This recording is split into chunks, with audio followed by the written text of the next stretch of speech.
Hello అందరికీ. Welcome back to our channel మమతల కోల. మరొక mini వ్లాగ్‌తో అయితే మీ ముందుకొచ్చేసాను. ముందుగా అందరికీ హ్యాపీ మదర్స్ డే.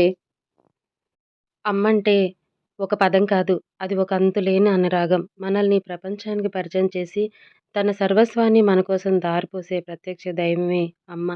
ఈ ప్రపంచంలో స్వార్థం లేని వాళ్ళు ఎవరైనా ఉన్నారంటే అది తల్లి ప్రేమ ఒక్కటే. ఉదాహరణకు మా చిన్నప్పుడు ఒక సంవత్సరం పాటు నేను నాయనమ్మ దగ్గర ఉన్నాననమాట. నాయనమ్మకి 8 మంది కొడుకులు.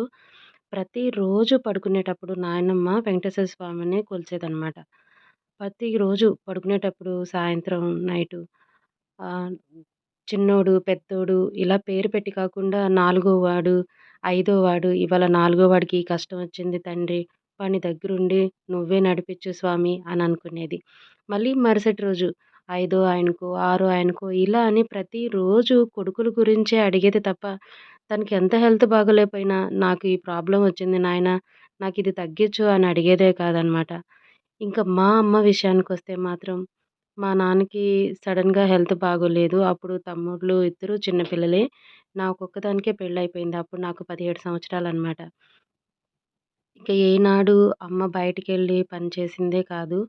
సో, అంటే ఇంక మా కోసం పిల్లల్ని ఎలాగైనా చదివించుకోవాలి, వాళ్ళని ఎలాగైనా పోషించుకోవాలని చెప్పి అమ్మ బట్టల వ్యాపారం మొదలుపెట్టింది. ఇంట్లో అమ్మేదే కాకుండా అవి ఈ సంచుల్లో తీసుకొని కొంచెం దూరంగా వెళ్ళి కూడా అమ్ముకొనొచ్చేదనమాట. మళ్ళీ ఇన్‌స్టాల్‌మెంట్‌లో ఇచ్చేది. డబ్బులు వసూలు చేసుకోవటానికి కూడా అలా వెళ్ళొచ్చేది. అలా వెళ్ళి పెద్ద తమ్ముడిని ఎంబీఏ వరకు చదివిపిచ్చింది. చిన్న తమ్ముడిని బీటెక్ వరకు చదివిపిచ్చింది. ఆ తర్వాత నాన్న కోలుకున్నారు. ఆ తర్వాత నాన్న గూడా ఫైనాన్షియల్‌గా ఇంకా సపోర్ట్ అయిన తర్వాత ఫ్యామిలీ అంతా హ్యాపీగా ఉంది. ఇలాంటి అమ్మ ప్రేమకు మనం వెలకట్టలేము. ఆమె రుణం తీర్చుకోలేము. మనం చేయగలిగిందల్లా ఆమెను కళ్ళల్లో పెట్టుకొని చూసుకోవటం తప్ప, ఈ మమతల కోవెల సాక్షిగా మనందరినీ పెంచి పెద్ద చేసిన దేవతలకు పాదాభివందనం. Once again happy mother's day. అమ్మా!